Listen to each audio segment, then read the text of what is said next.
Step into the storied world of the Cavendish family, descendants of a 13th century Suffolk line whose very name stems from Cafna's Pasture, a bold and daring inheritance etched into the Domesday Book of 1086. From the dramatic downfall of Sir John Cavendish, Chief Justice during the Peasants Revolt, to the spectacular rise of Sir William Cavendish through dissolution fortunes and marriage to Bess of Hardwick, the Cavendishes amassed a staggering wealth, now estimated at $5 to $10 billion. Elevated to Dukes of Devonshire and Newcastle, they shaped British politics, especially after the Glorious Revolution, while rivaling other powerful dynasties like the Cecils and Stanleys. Beneath their philanthropic veneer, epitomized by preserving Chatsworth House, lie echoes of scandal, mounting debts, rumors of assassinations, and entanglements reminiscent of legendary families such as the Astors and Medicis. These are the whispers and secrets of the Cavendish name, a legacy defined by both enduring influence and enigmatic intrigue. Have you ever wondered how a noble family can evolve from being seen as new money, upstarts, to becoming the very essence of old money aristocracy, all while gathering lands, forging political alliances, and surviving enough scandals to fill an entire library of gossip columns? Well, let me tell you a story about the Cavendish family. They didn't gain their wealth through gentle inheritance alone. In fact, their early fortune was famously new money, derived from monastic spoils and land acquisitions that came about during the dissolution of the monasteries under King Henry VIII, a moment in English history that enriched not only the crown, but also a handful of savvy and well-connected individuals. Even though it might remind you of how William Randolph Hearst leveraged his own mining riches in the United States, the Cavendishes managed to transition to old money status, climbing the social and political ranks and cementing their legacy for centuries to come. Now, if you glance back at the earliest days of the Cavendish family, you'll see they trace roots in Suffolk, where Sir John Cavendish served as a Chief Justice in the 14th century and met a rather grim end during the Peasants Revolt. Despite this dramatic story, the real turning point for the Cavendish fortune would be Sir William Cavendish, who benefited immensely from the dissolution of the monasteries. This was a state-driven event under Henry VIII that took over church properties, monasteries, and convents, then sold them off or granted them to favored courtiers. It was controversial, often bloody, and certainly a turning point in English religious life. But for families like the Cavendishes, it was an extraordinary chance to amass property and wealth. Sir William took that opportunity without hesitation, piling up lands and resources. He eventually cemented all this new capital by marrying Bess of Hardwick, who, according to numerous historical accounts, was one of the most formidable and wealthiest women in Elizabethan England, surpassed only by Queen Elizabeth I herself, as some historians love to say. Through that marriage, the Cavendishes established a partnership reminiscent of how the Medici lined up marriages for political clout. Some of the Medici women even became queens of France, tying wealth and power together on an international scale. While the Cavendish story might begin with a whiff of new money, their gradual move into old money territory came about through a variety of strategic moves and generational continuity. They built alliances through subsequent marriages. An example that stands out is Georgiana Spencer, who became the Duchess of Devonshire in the late 18th century.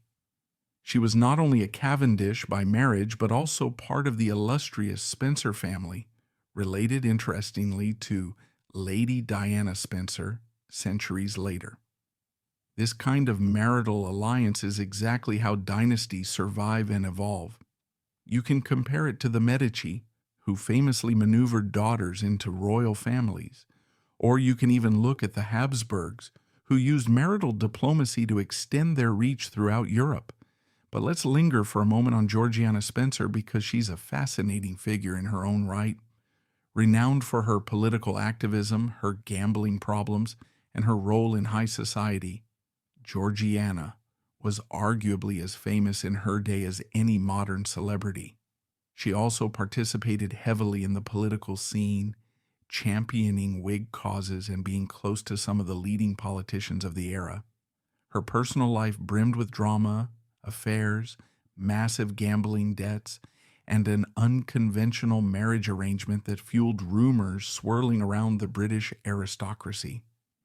By the 19th century, the Cavendishes were so deeply woven into the British political fabric that the family appeared to mimic some aspects of the Habsburg approach to power, although they were English to the core, of course.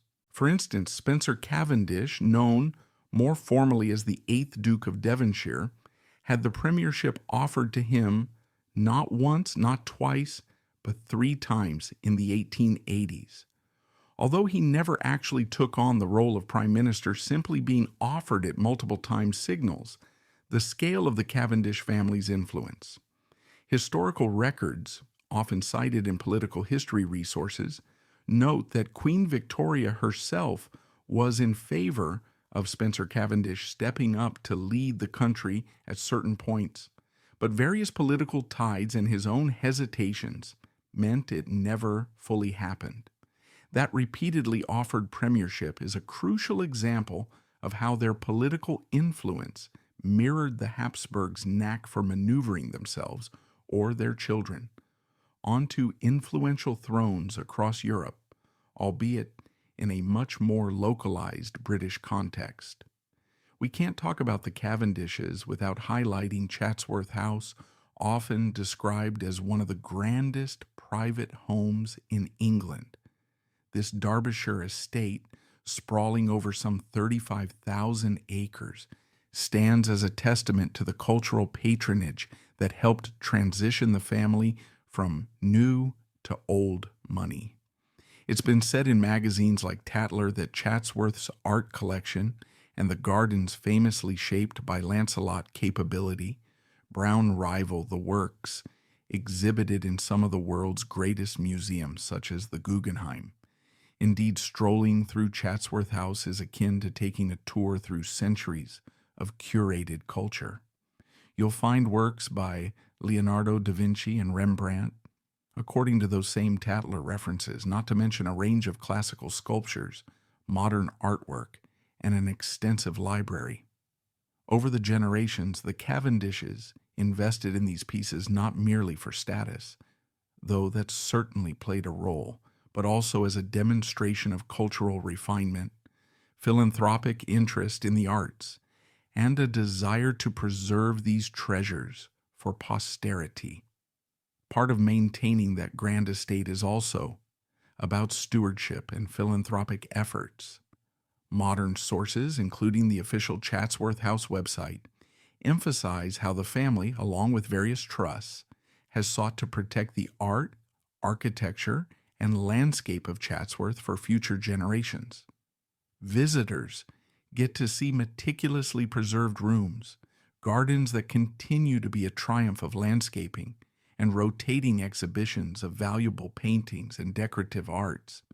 This level of care has become a hallmark of certain old money families, who, unlike some new money dynasties, prefer discrete forms of display and philanthropic involvement over ostentatious living. If you compare them to, say, the Vanderbilts in the United States, who built flamboyant cottages in Newport, Rhode Island, you'll notice a distinctly different style.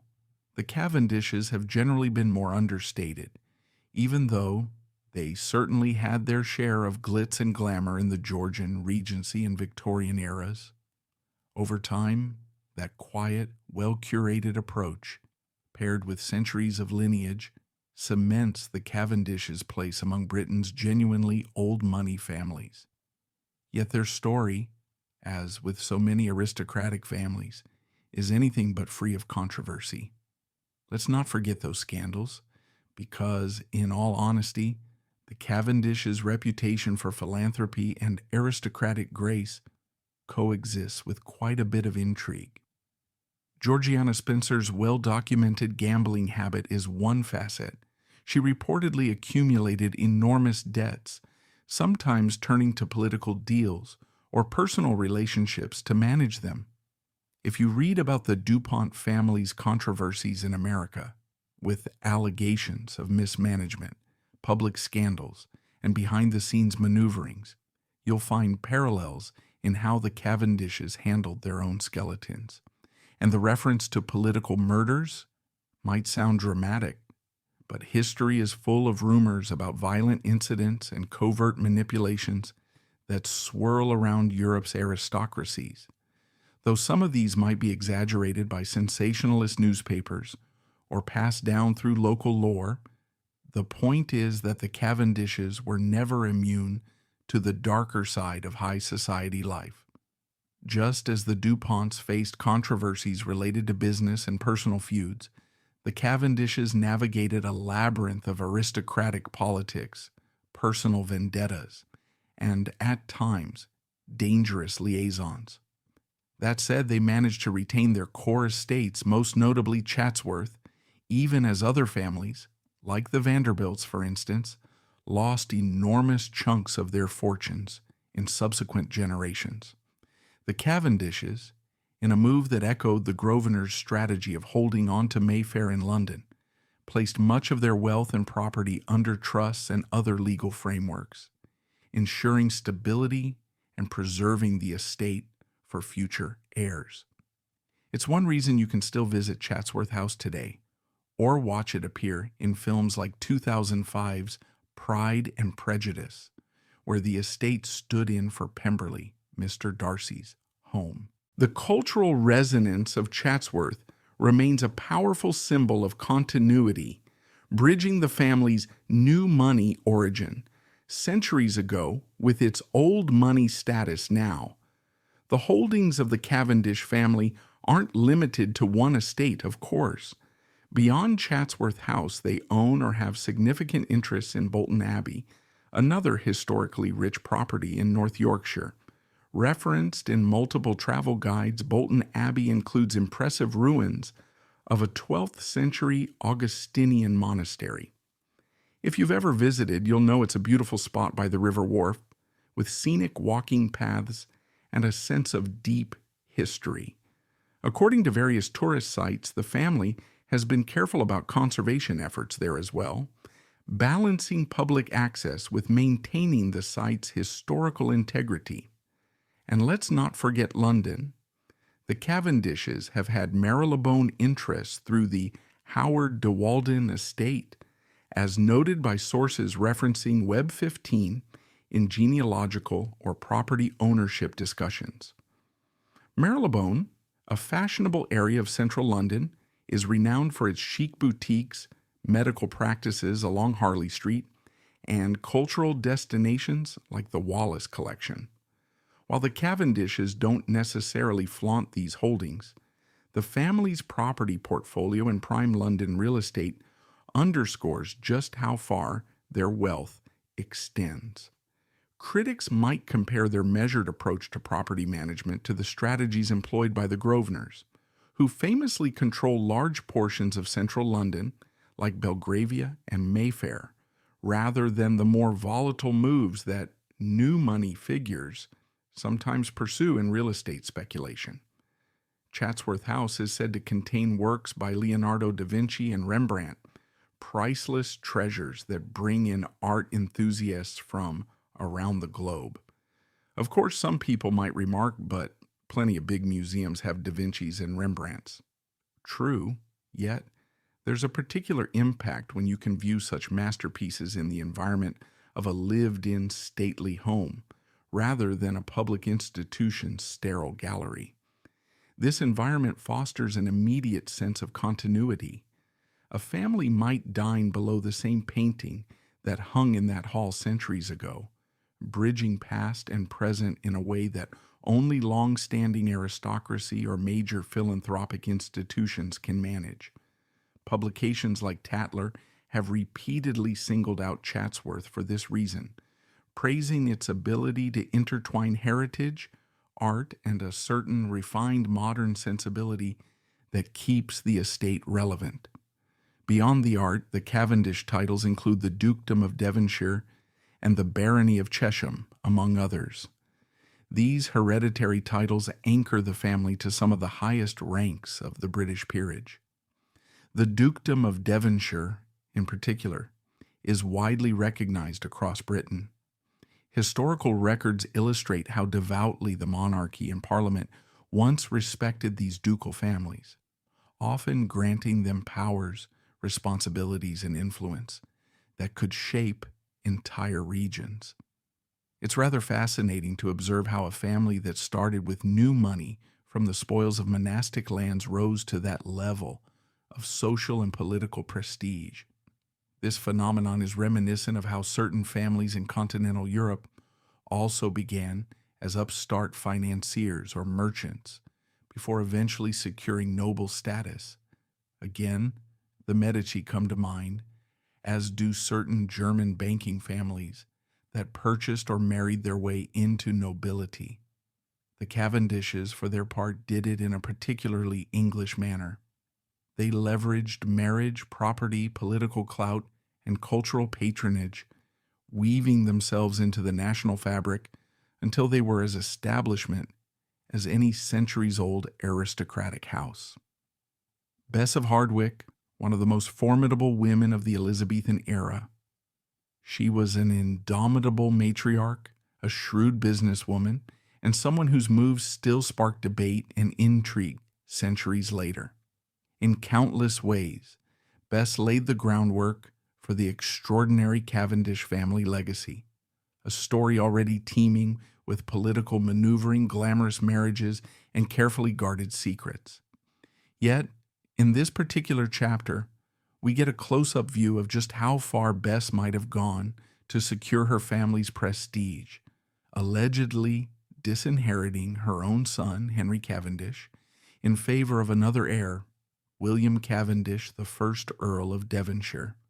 To this day, scholars pore over wills, letters, and court records, trying to untangle the motives behind one of the most peculiar and divisive family rearrangements of the era. From a modern perspective, it's tempting to compare this drama to disputes among other powerful dynasties, like the Vanderbilts in America, where wills triggered battles that ended up in courts and newspapers, or the Medici, who famously manipulated lines of succession and even dealt with illegitimate heirs to tighten their stranglehold on power. But the Bess of Hardwick episode has its own brand of mystique.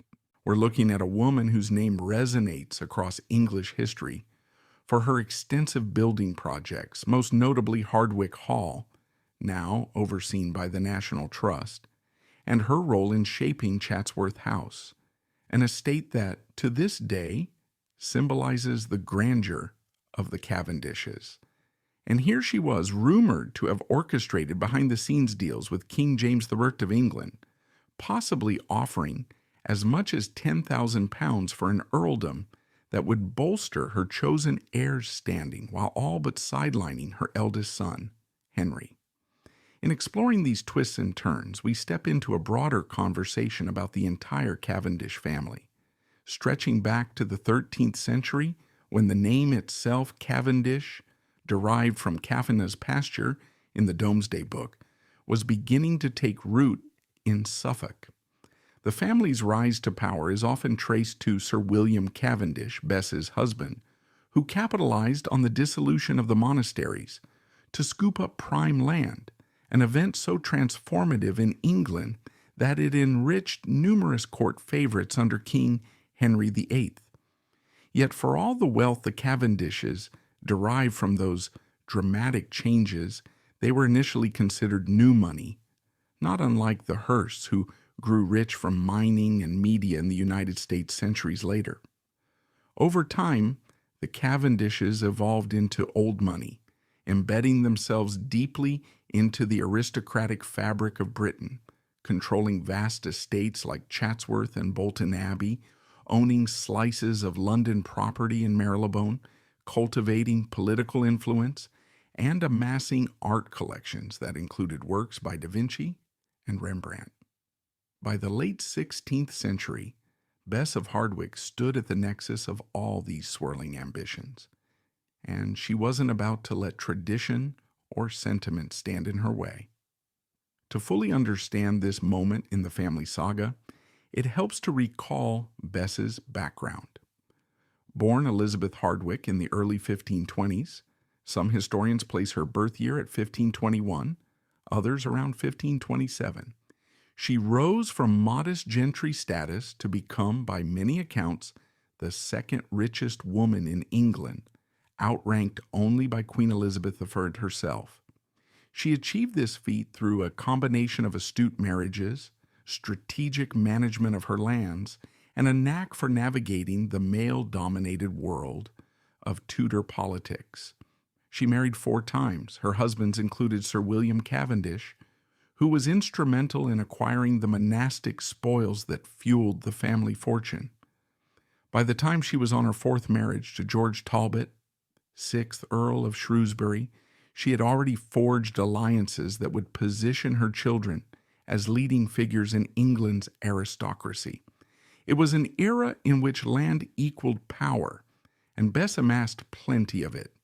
Yet the specific controversy we're discussing here revolves around how in the 1590s Bess disinherited her son Henry Cavendish and funneled her staggering wealth toward William Cavendish, who would become the first Earl of Devonshire. Wikipedia sources, as well as genealogical records, confirm this shift in inheritance took place, though the motivations remain a tangle of rumor, speculation, and partial documentation. Some theories point to Henry's behavior. Maybe he displeased his mother in ways that are not entirely clear. Others suggest that Bess, ever ambitious, believed William had the potential and the temperament to take the Cavendish name to greater heights, especially if she could secure an earldom for him. There's also the possibility that Henry's close relationships or his own questionable decisions prompted Bess to make what she saw as a ruthless but necessary choice.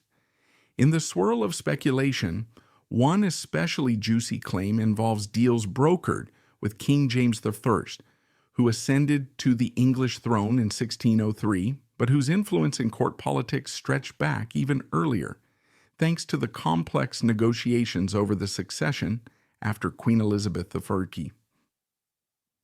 According to these whispers, Bess offered an enormous sum, £10,000 is often cited, to ensure William Cavendish's elevation to an earldom. A payment of that magnitude in the 16th or early 17th century was astronomical, far beyond the means of most nobles, let alone ordinary citizens. If Bess did indeed channel such a bribe or contribution to the crown, it underscores just how wealthy she was and how determined she was to secure a top-tier title for William. Scholars caution that the exact payment details are speculative. No definitive receipt or letter spells it out in black and white. Yet the rumor has circulated for centuries, kept alive by family lore, partial court documents, and references in later genealogical research. In contrast to the highly public feuds of the Plantagenet era, where conflicts over succession sometimes led to open warfare or at least very public accusations, Bess and her co-conspirators, if we can call them that, kept this business relatively hush-hush. Perhaps she recognized that openly maneuvering to buy a title would scandalize not only her family, but the entire noble class, who prided themselves on lineage and loyalty to the crown rather than overt financial deals. Hence, it made sense to maintain secrecy and avoid fueling a crisis that could undermine her carefully constructed alliances. Even so, scholars have found hints of tension in letters between Bess and her children, in legal documents referencing inheritance disputes, and in the swirl of rumors that pervaded the Elizabethan and Jacobean courts. This is hardly the only historical example of inheritance chaos. Look at the Vanderbilt family across the Atlantic a couple of centuries later. Cornelius Vanderbilt built a shipping and railroad empire, only for his descendants to squabble over wills and watch significant portions of the fortune dissipate in subsequent generations. Then there's the Medici clan in Renaissance Italy, who wrestled with legitimate versus illegitimate heirs, papal alliances, and high-stakes politics in Florence. By placing Bess of Hardwick's maneuvering alongside these examples, we see a recurring theme of powerful families trying to preserve or expand their legacies through any means necessary, sometimes bypassing a child here, forging an alliance there, or outright rewriting the distribution of assets in a will. If we shift our perspective to the Cavendish family story as a whole, this moment of disinheritance and rumored bribery emerges as a pivot point. Before Bess made her move, the Cavendishes were already wealthy, but their aristocratic standing was still in flux. They had begun as new money, reminiscent of the Hearsts, who soared to prominence thanks to strategic acquisitions. To become firmly entrenched as old money, the Cavendishes needed more than land. They needed titles, recognition, and the intangible aura of nobility that often requires at least a generation or two of social acceptance. When Bess steered her fortune toward William Cavendish, 1st Earl of Devonshire, she effectively guaranteed that the main line of the family would have a seat in the House of Lords and a shot at playing a central role in English politics. Indeed, in subsequent centuries, the Cavendishes produced major political figures. Spencer Cavendish, the 8th Duke of Devonshire, was repeatedly offered the role of Prime Minister in the 1880s, underscoring how deeply the family had integrated into Britain's political establishment. So what about Henry Cavendish, the disinherited son? Historical sources provide scattered glimpses of his life. He seems to have been overshadowed by his mother's preference for William and by the broader ambition that consumed the family. Unlike the flamboyantly famous Georgiana Spencer, who married a Cavendish duke in the late 18th century, or the politically active dukes who followed, Henry remains a side note in many genealogical charts. Some historians speculate that he might have clashed with Bess over money, estates, or personal choices. There are claims that he racked up debts or that he simply didn't live up to his mother's standards of aristocratic conduct. Others see the disinheritance as the ultimate power move by Bess, who was known to take an uncompromising stance if she felt threatened or if she believed a different path would better serve the family name. Georgiana Cavendish, Duchess of Devonshire, one of the late 18th century's most captivating personalities. She was a leader of Whig society, a fashion icon whose elaborate hairstyles and dramatic gowns were whispered about throughout the salons of London, and a political hostess who rallied support for influential figures like Charles James Fox. At the same time, behind the shimmering veneer of aristocratic glamour, Georgiana fought to keep a closely guarded secret. By 1806, she had run up gambling debts amounting to £100,000, a sum worth millions in modern currency, a burden so monumental that even her position as the wife of the 5th Duke of Devonshire could not shield her from potential ruin. According to an article once featured in the New York Times, her predicament was far from ordinary, even by the standards of high-stakes aristocratic gamblers. Yet Georgiana did her best to keep those skyrocketing debts hidden, not only from the public eye, but also, most precariously, from her own husband. Georgiana's life was never dull or conventional. Born in 1757 into the Spencer family, yes, the same lineage that would later produce Diana, Princess of Wales, Georgiana Frances Spencer experienced a world of wealth and privilege from the start. She married William Cavendish, the 5th Duke of Devonshire, at the tender age of 17, vaulting immediately into one of the most illustrious and old-money aristocratic families in Britain.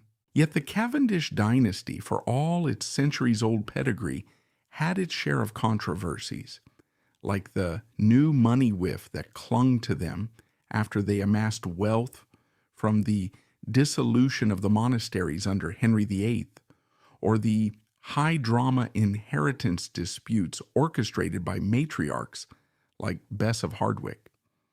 By the time Georgiana entered the picture, the Cavendishes were well on their way to solidifying their grand status, with properties like Chatsworth House in Derbyshire, Bolton Abbey in North Yorkshire, and London Holdings in Marylebone. They had impressive art collections that included works by great masters such as Rembrandt and Da Vinci, and they were so politically entrenched that one future Duke, Spencer Cavendish, the 8th Duke of Devonshire, would be offered the prime ministership on 3 separate occasions. Against this backdrop of wealth and influence, Georgiana excelled as the hostess of lavish gatherings that brought together England's political elite, artists, and intellectuals. A fervent supporter of the Whig Party, she used her charm and skillful social maneuvering to cultivate alliances for her favored political candidate, Charles James Fox, during intense election campaigns in the late 18th century. Some historians argue that she was among the earliest pioneers of modern political canvassing, directly appealing to voters on behalf of her party.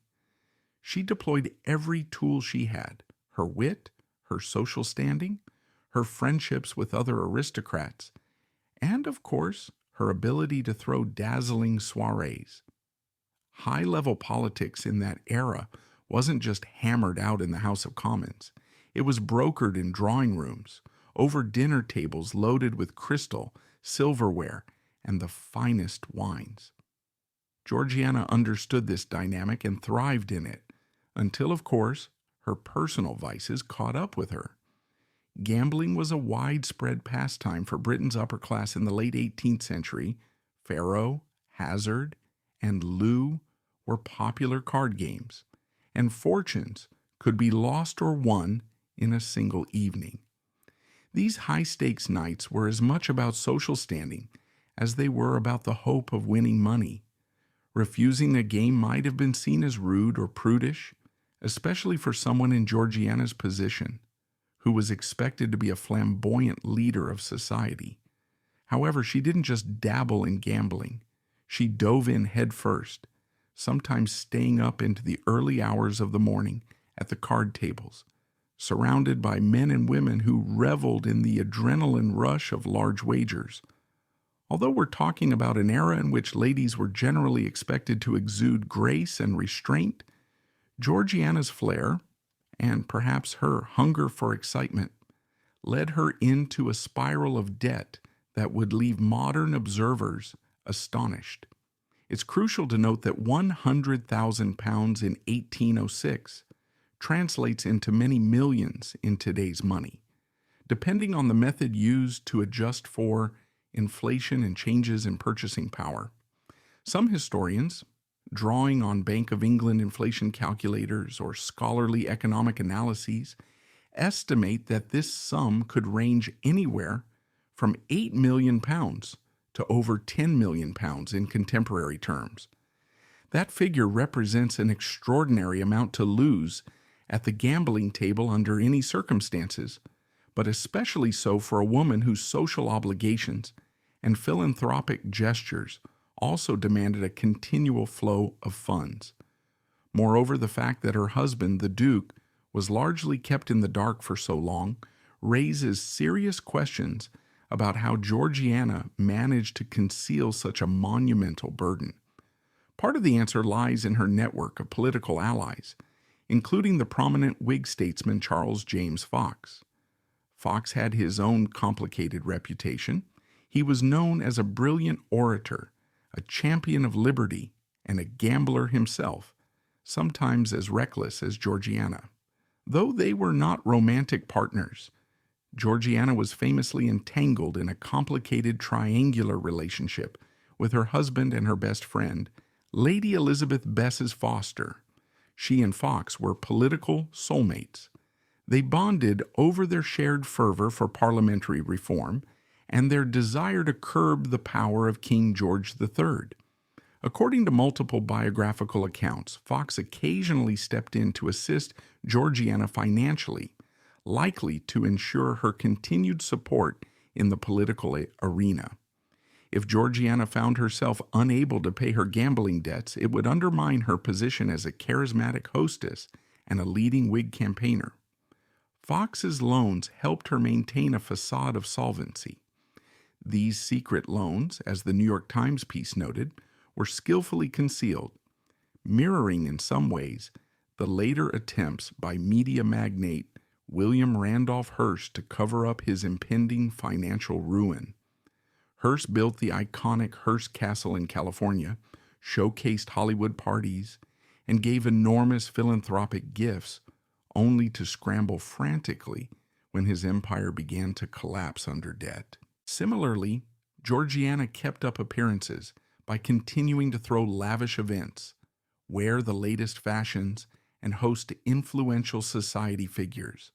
Her challenges grew heavier each time she attempted to double down at the tables, presumably hoping to recoup her losses.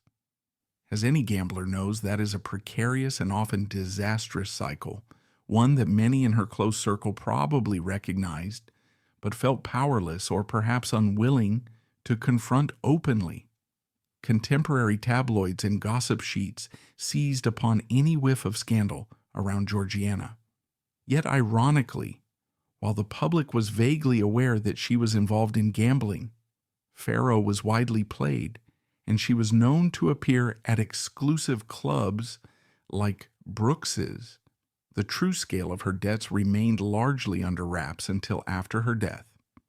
In the late 18th century, aristocrats maintained carefully cultivated images of refinement, philanthropy, and patronage of the arts. So broadcasting one's ruinous gambling problem was not something anybody wanted to do.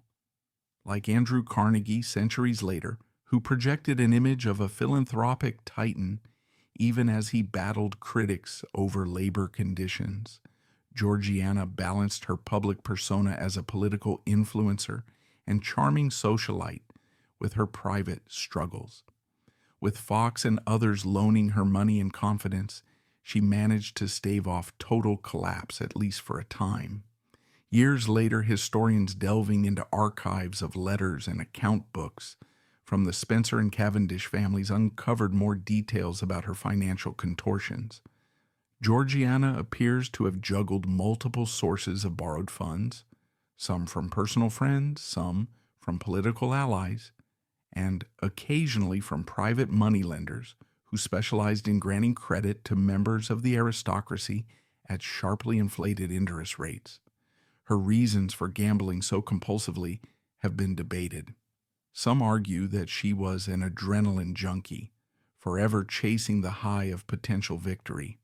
Others claim she was trying to cope with the emotional strains of her unconventional marriage, as her husband maintained a very public liaison with Lady Elizabeth Foster right under the same roof.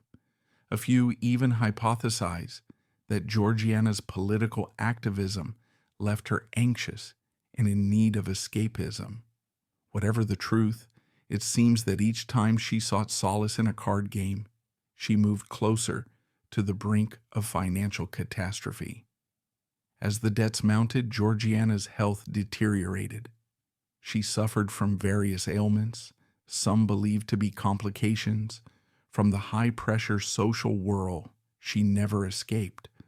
By the early 19th century, she was battling not only her financial burdens, but physical illnesses as well. When she passed away in 1806, she left behind a complicated legacy, prompting many of her friends and political allies to shield the most scandalous details from the press. They believed that preserving the public image of the lovely Duchess was more important than exposing her to moral condemnation posthumously.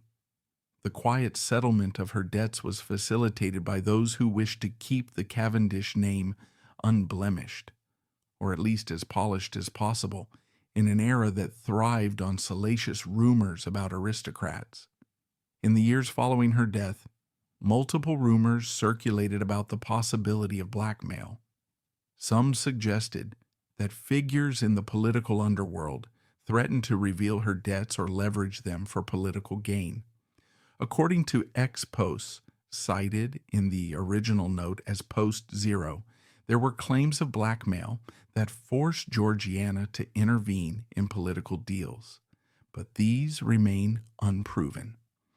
The critical note clarifies that while the scale of her debts and the secrecy of her loans are well documented, the existence of a full-blown blackmail scheme is far more speculative.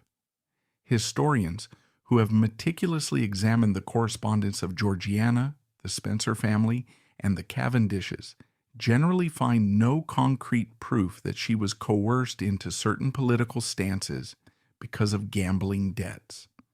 Still, the environment of 18th century politics, filled with secret deals, alliances, and personal vendettas, leaves ample room for intriguing possibilities. Lord Frederick Cavendish, a man tied by family name to one of Britain's most influential dynasties, who met a tragic end in Dublin's Phoenix Park in May 1882, just hours after setting foot on Irish soil. It sounds like a plot twist ripped from a Victorian novel, except every word is supported by historical records, newspaper accounts, and even references buried in archived government files. The immediate aftermath featured not just shock at his assassination, but also the distinct possibility of a cover-up, as powerful figures attempted to protect Prime Minister William Ewart Gladstone's administration from accusations of negligence. Over time, the Cavendish family itself, with all its storied wealth and social status, is said to have muted the full extent of what happened that day, an echo of how secrets are sometimes quietly buried by the upper echelons of society, leaving scandal-hungry tabloids grasping for details. While the facts of the murder are irrefutable, the notion that vital evidence was deliberately suppressed remains one of the more tantalizing questions in this grim episode, one that has never been completely put to rest. To understand why this particular assassination generated such intense speculation, and why it continues to fascinate historians and casual observers alike, you have to appreciate the Cavendish family's position in 19th century Britain. They were already established as one of the great aristocratic houses, having risen from what some would call new money in the 16th century, through Sir William Cavendish's gains during the dissolution of the monasteries, to become firmly entrenched in the country's political and social spheres. By the late 19th century, they held prominent titles including the Dukedom of Devonshire, and boasted residences like Chatsworth House, often hailed as one of England's most magnificent stately homes. Chatsworth wasn't just an architectural marvel, it housed a jaw-dropping art collection featuring the works of Rembrandt and Da Vinci. Members of the Cavendish family walked in rarefied circles, seated in Parliament, shaping policy behind the scenes, or in the case of Spencer Cavendish, the 8th Duke of Devonshire, turning down the office of Prime Minister on multiple occasions. So when Lord Frederick Cavendish landed a key government appointment, Chief Secretary for Ireland no less, it felt like the latest chapter in a lineage that had become inextricably woven into the fabric of British governance. Yet, for all the family's power and prestige, Ireland in 1882 was a boiling cauldron of tension. Decades of conflict over land rights, political autonomy, and national identity had already led to the land war, with tenant farmers locked in struggles against landlords and calls for home rule simmering in the halls of Westminster. William Ewart Gladstone, serving a second term as Prime Minister, was determined to alleviate the brewing crisis, but faced stiff opposition at every turn. Against this backdrop, Lord Frederick Cavendish's appointment was meant to signal a more sympathetic British approach to Irish grievances. In dispatches to the press, Gladstone's government touted Cavendish's fair-mindedness and reforming zeal, qualities they believed would help soothe Irish frustrations. The public line was that he'd arrive in Dublin, get a handle on policy, and work side by side with Thomas Henry Burke, the permanent Under-Secretary, to shepherd in an era of compromise. That idealistic vision was shattered almost immediately. According to historical accounts corroborated by the Irish Times and various academic works on the Phoenix Park murders, Cavendish arrived in Dublin on May 6, 1882, and set off for Phoenix Park with Burke in the afternoon. Neither man had reason to anticipate a threat so early in Cavendish's tenure. He had barely settled into his new role. Suddenly, a group of men associated with the Irish National Invincibles, a militant nationalist faction, approached and brutally stabbed both Cavendish and Burke to death. The event horrified the public on both sides of the Irish Sea, unleashing an immediate wave of outrage. As stunned headlines blared from London to Belfast, speculation began swirling about how this could have happened, particularly given that Cavendish was no run-of-the-mill official. He was a prominent figure in the British aristocracy, deeply connected to the Duke of Devonshire and other political luminaries. It took no time at all for rumors to circulate that security arrangements had been desperately inadequate. Why was Cavendish traveling so casually with minimal escort on his first day in a city known to be fraught with tensions? Where were the intelligence briefings on potential threats? And why weren't local police more involved in protecting such a high-profile individual? According to the rumor mill, and some official correspondence that has survived, Gladstone's administration may have feared the public backlash if the government's failings were exposed.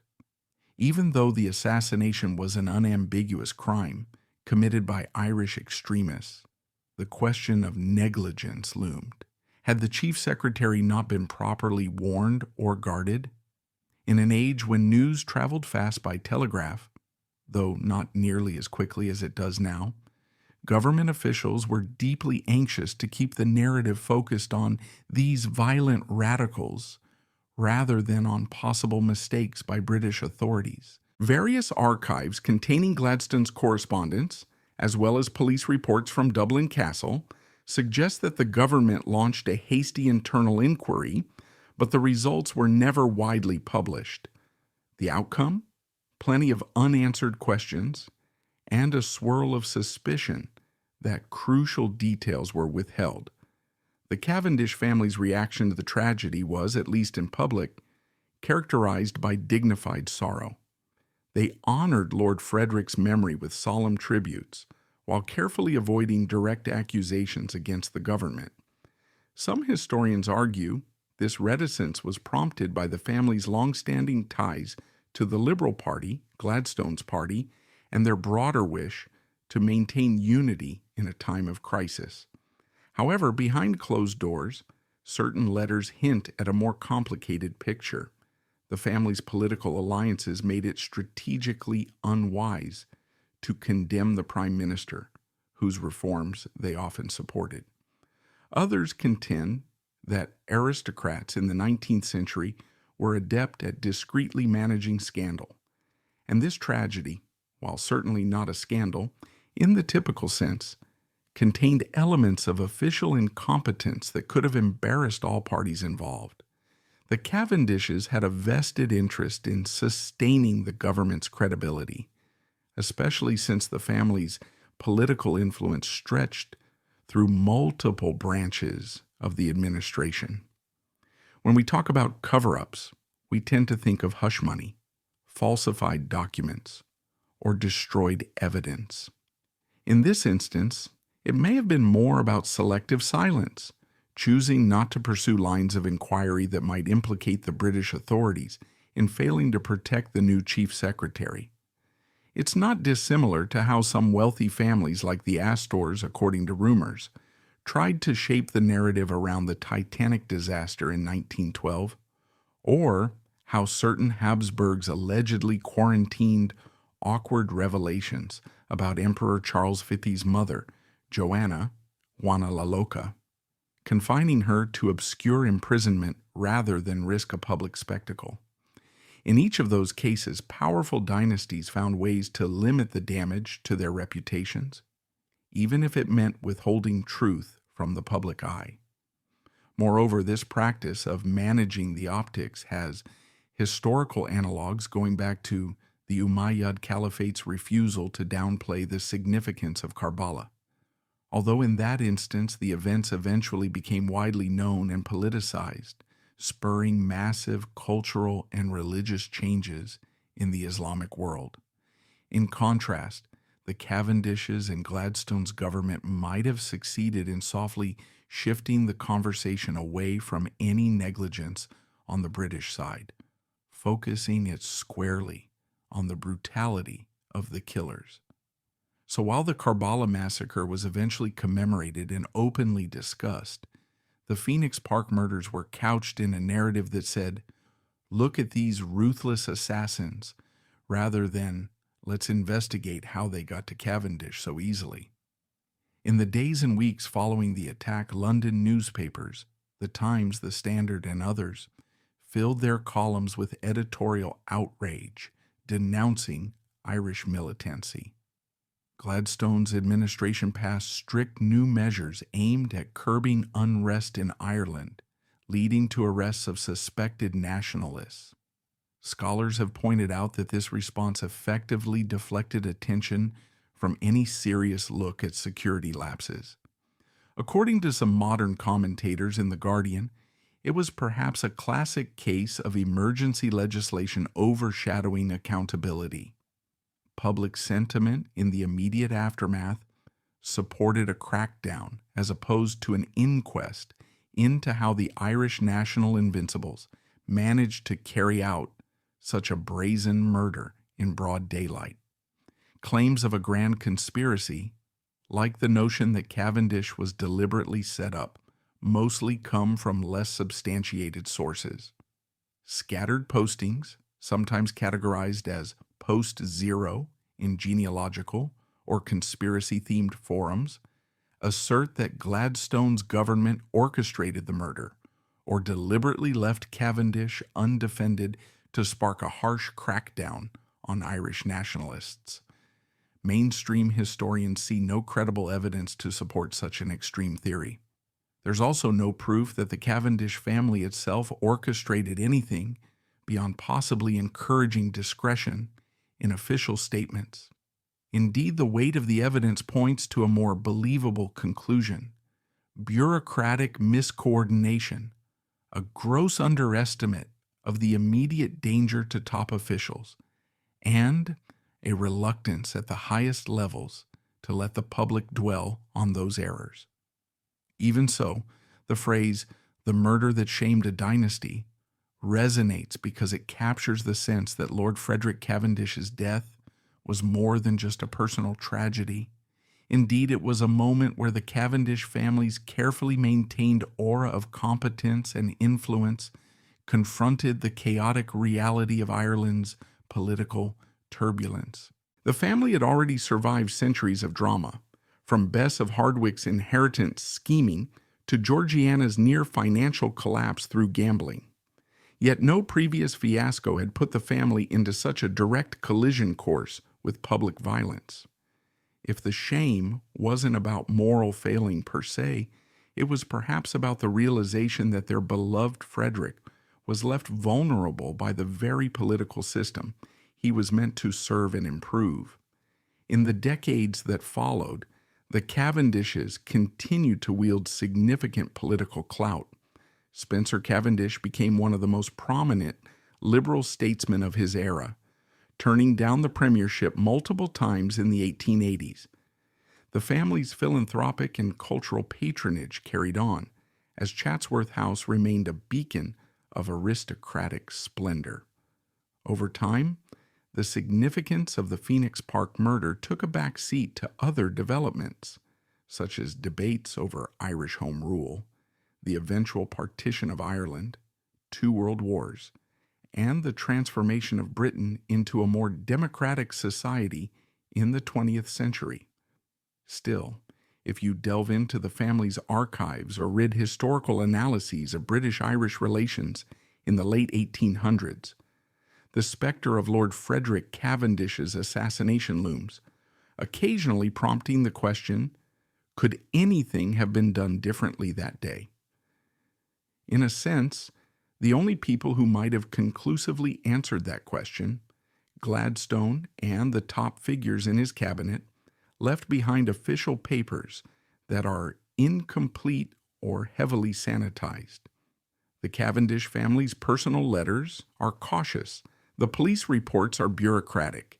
This absence of transparent documentation is precisely what keeps the door open for theories about a cover-up, whether mild or massive.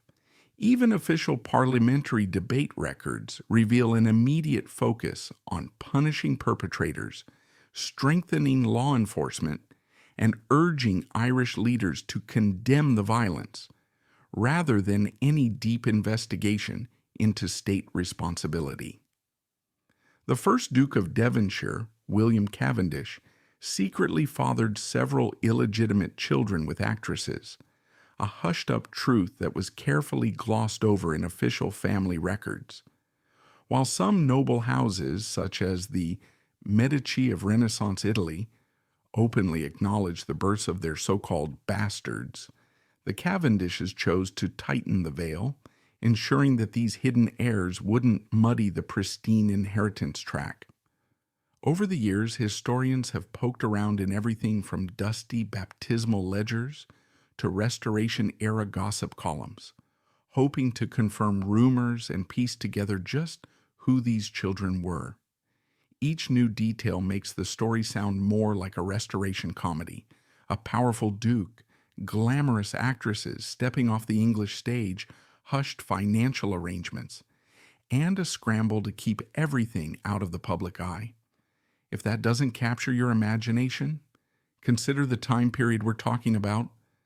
William Cavendish, 1st Duke of Devonshire, came of age during the latter half of the 17th century, a time when England was in flux. The restoration of King Charles II in 1660 reopened the theaters, ushered in an era of more permissive culture, and placed a spotlight on actresses in a way that was brand new. Before the Restoration, women weren't even allowed to perform on the public stage. Suddenly, actresses were not just performing in sold-out plays, sometimes comedic romps, sometimes glittering musicals, but they were mingling with some of the most powerful men in the kingdom. Many of these women were young, beautiful, intelligent, and far more independent than the typical aristocratic bride who was cloistered by family alliances and tradition. They became trendsetters, celebrities, and objects of fascination for a class of nobles who found the stage a refreshing break from more staid court life. Given the general loosening of moral strictures in Charles II's reign, the king himself famously kept multiple mistresses, including actress Nell Gwynn. It's no shock that someone of William Cavendish's stature might have looked to these women for companionship and fathered children with them. But we're not just speculating for sensationalism's sake. According to genealogical data from MPRL Cavendish family trees, the existence of these illegitimate offspring is indeed documented, if only in passing references and private notations. They're absent from the main genealogical lines, reflecting how the Cavendishes chose to ensure the continuity of the dukedom, without introducing any messy public discourse about extra heirs. This omission wasn't unusual for the era. Aristocratic men often had affairs, but would go to great lengths, lavish hush-money settlements, clandestine arrangements for children's upbringing, to guarantee no official claim could disrupt titles or inherited properties. Where the Medici might grant some official recognition to their illegitimate progeny, enrolling them in church records or bestowing minor titles, the Cavendishes evidently opted for a different path. Beyond the mention in those family trees, large gaps remain in the story, a testament to how adept the nobility of the 17th century could be at crafting carefully edited narratives. Of course, William Cavendish's formal biography highlights his more official accomplishments. Born in 1640, he served as a key political figure under King Charles II and King James II, eventually playing a role in the Glorious Revolution of 1688 that placed William and Mary on the throne. By 1694, he was recognized for his loyalty and influence. Being created the first Duke of Devonshire, he oversaw major expansions and improvements at Chatsworth House, the family seat in Derbyshire, which to this day remains one of England's most famous stately homes. A treasure trove of Baroque art, sculpture, and innovative 17th century architecture. Wandering through Chatsworth's expansive gardens, visitors today marvel at the handiwork of designers like Capability Brown in later generations. But the first Duke laid much of the groundwork, shaping the estate to reflect his own refined tastes. Yet behind the majestic walls of that estate, if rumors are to be believed, discreet negotiations were underway to maintain the illusions of a proper aristocratic lineage while still providing for the dukes out-of-wedlock children. It might help to see how this pattern fits a broader tapestry of secret heirs that sometimes appear in the annals of the rich and powerful. The Guggenheim family, for example, is said to have had its share of hidden relationships, especially around the time of the Titanic's tragic sinking in 1912. There are accounts that Benjamin Guggenheim had an affair leading to a child whose identity was later kept under wraps, according to some tabloids and genealogical speculation, though historically that's less concretely documented.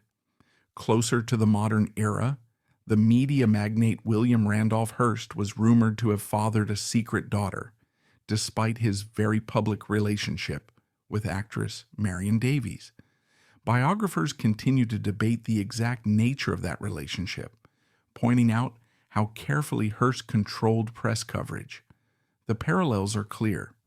The synergy between powerful men and charismatic actresses can yield children who become invisible in official family accounts, at least until diaries are unearthed or an unguarded memoir surfaces. In the case of William Cavendish, 1st Duke of Devonshire, we have only glimpses of who these forbidden heirs might have been. A few Restoration-era gossip sheets akin to the tabloids of their day reference one or two well-known actresses rumored to have caught the Duke's eye. Names tossed around in some quarters include actresses from London's Drury Lane Theatre or the King's Company, a close-knit group in which figures like Nell Gwynn rose to fame. However, pinning down exact identities is tricky since many 18th century manuscripts and diaries that might hold such details have gone missing, were deliberately destroyed or remain locked in private family archives. Some genealogists claim that faint notations in certain parish baptismal registers list children born to Mr. C. or W. Cav with no further clarifying details, presumably to maintain a thin veil of plausible deniability. Why would the Duke go to such lengths to suppress these records? It's worth recalling that the 17th century, though often more permissive than the Puritanism of earlier or later eras, still demanded public decorum from the aristocracy. The Cavendishes, by then, were on track to cement their position among England's highest nobility, gradually losing the new money reputation they'd earned when Sir William Cavendish originally enriched the family with monastic spoils during Henry VIII's dissolution of the monasteries. The new ducal title wasn't just a piece of paper, it was a symbol of deep entrenchment in the country's political and social establishment. Publicly acknowledging multiple illegitimate children with actresses, however entertaining that might be for modern readers, would have been a threat to the carefully curated lineage. According to Webb, 14 references in older genealogical discussions, the family was determined to keep the spotlight firmly on legitimate heirs, ensuring the dukedom's succession appeared unassailable. We also have to consider the Restoration stage's unique role in fueling these covert relationships. After the grim years of Oliver Cromwell's protectorate, theaters reopened, and the aristocracy flocked to watch comedic plays by writers like William Wycherley and George Etheridge. Actresses such as Nell Gwynn, Elizabeth Barry, and Moll Davis found themselves surrounded by titled admirers, many of whom sought liaisons that blurred the lines between patronage and romance. The historian Antonia Fraser, in some of her works, notes that royal mistresses and stage beauties wielded quite a bit of soft power, shaping fashion, public opinion, and even political alliances through their close ties to powerful men. It would be almost surprising if the Duke of Devonshire had not at some point found himself enamored by one or more rising stars of the London theatre. Another reason these children never appear on the official Cavendish family tree is straightforward economics. Under English inheritance law of the time, an illegitimate child had no lawful claim on titles or entailed property.